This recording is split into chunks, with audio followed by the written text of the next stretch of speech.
Welcome to my life as I live it. I'm Army Princess, the mother, wife, and soldier, and I want to share this journey with you. Make sure you go ahead and subscribe now so you don't miss a moment of it.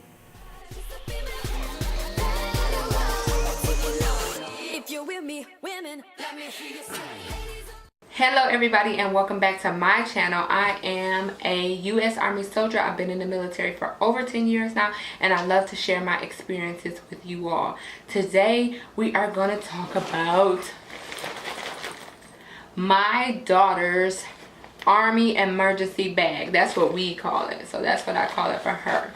So basically I'm going to talk about what it is, why she needs it, why I think everybody should have one, whether they're in the Army or not, and what is in her bag.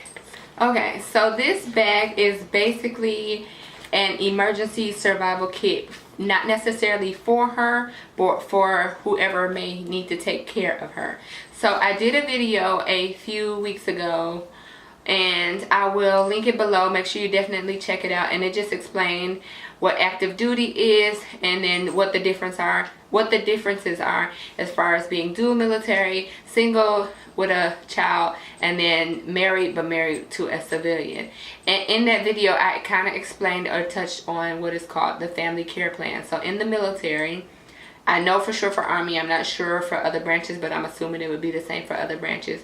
You have to have a legal document that you create, letting whoever knows in case of an emergency that this person that you have already notified is going to take care of your child in the event of an emergency. So with that being said, you have a short-term care provider and a long-term care provider. Short-term should be anybody within the immediate area or within 2 hours away, and then long-term could be anybody. Reason being, if something happens to you, say you get in a car accident and your child is at daycare and you are admitted to the hospital, you're in a coma, somebody needs to be able to get to your child, you know, quick that day. If you have a parent or a family member or a friend or a loved one on the other side of the country, or God forbid you're in Europe and your person is in the United States that's going to take care of your child, you have to have, that's why you have to have a short-term person and a long-term person. The short-term is somebody that can come grab your child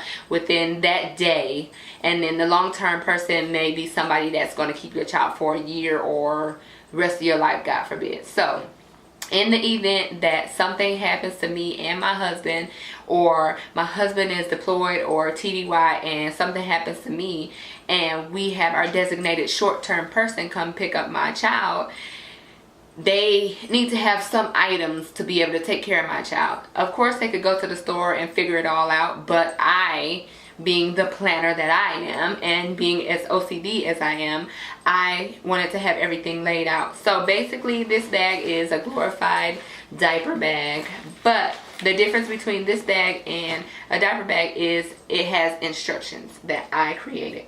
So of course the basic things that you would normally put in the diaper bag is a change of clothes. So she has pants here, she has a shirt here, she has underwear, she has socks. That is one thing that must go in the bag. She also has a set of pajamas here. So these are pajama pants, a pajama top, and Giselle wears pajama panties. So they're kind of like trainer nighttime panties, a little more thick. Now, I change this bag out every 6 months because a lot happens to your child in 6 months as far as development.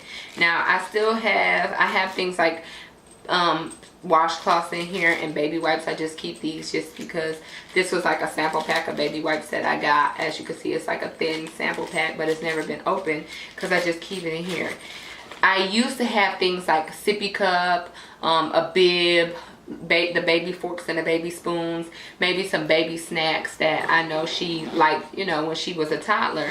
But now that she's older, she can tell you what she wants, what she doesn't want to eat. She can drink out of a regular cup. She doesn't use a bib. So I am actually updating this bag because I haven't done it in a while, and especially in the event that I have to deploy in the next month, then I want to make sure it's updated for Gabriel.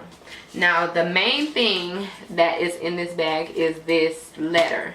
This letter is a letter that, like I say, I update every 6 months. I keep it on my computer as a save file, and I just update the things that do not need to be in there anymore. Like I said, for example, she doesn't use a bib, she doesn't use diapers. I used to keep those things in there. So in the letter, and I'll read the letter, or I can tell you what some of the things are in the letter, but I make sure I keep this in her diaper bag. So in the letter, it talks about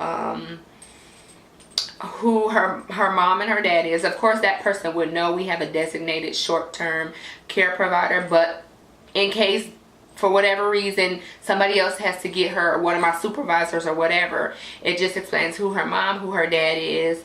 It has her information, like her name, her birthday. I don't have her social, but her name, her birthday, her age, her shoe size, her clothes size. You know, things that if somebody has that, this is only one set of pajamas and clothes. So if something happens and they have to watch her for like a week until my long-term person comes, I don't want them to have to guess, oh, well, what size shoe does she wear? What size clothes does she wear? I also listed foods that she likes, food that she doesn't like, any allergies that she may be allergic to. It's just a document that I keep updated to let whoever know if they have to take care of my child in case of an emergency. Basic information on her medications that she's on. I put the dosage. Like, I'm really thorough. And even when my child goes with her in-laws or with my mom, who they both don't live in the state of Georgia, I send these care instructions. At the top it says care for Giselle, just so I don't want anybody to have to guess. And you know, and if it's a real emergency going on, people are going to be flustered, people aren't going to be thinking clearly, and it just makes it a lot easier. Now with this bag, I do leave it at the daycare. It stays at the daycare in her cubby. I take it home literally every 6 months for like over the weekend, and then I update it and I bring it back and I leave it right back in her cubby, because she has a regular, she went from a diaper bag to a, you know, kind of book bag that we carry around now in the car, because sometimes she does still have accidents. But if it's an emergency, what good is it going to do if it's in my car or if it's in my house? So I keep it in her cubby. That way when they come to pick her up from daycare, they have this right there with them, whoever has to pick her up. In her book bag, I also leave an extra key tag. You have to have this key tag to sign her in and out of the daycare each day. I also listed who her teacher is and what her classroom number is, just so the person picking her up knows where they're supposed to take her. So this is our designated Army emergency bag. Giselle knows it. That's what she calls it. It stays in her cubby. It has instructions for any care provider that will have to take care of her in case of an emergency, and it makes me feel, you know, responsible, number one. And it gives me a peace of mind that in case of an emergency, at least my child is taken care of, you know, in the short term. The person that is going to be taking care of my child doesn't have to worry about what she likes, what she doesn't like. When she was a baby, they didn't have to immediately go to the store and buy her diapers and wipes and, you know, pajamas and things like that. So that is pretty much it, guys. It was just a short little video. I just wanted to explain what was in her bag, why we have our bag, and why I think everybody should have something like this, because it doesn't necessarily have to be because I'm in the military and we have the family care plan set up. Anybody can have this emergency bag. If you are, you know, a regular post office worker or teacher or doctor or whatever your occupation may be, and your child goes to daycare, you want to make sure they're squared away and they're good to go. So that's why I wanted to bring it up. I thought it was a pretty cool idea. Definitely let me know in the comments if you think this is a smart idea or it's just like a waste of money. What do you guys think? Are you doing anything like this? Have you seen it before? What are your thoughts on Giselle's Army emergency bag? I will see you all next time. Bye.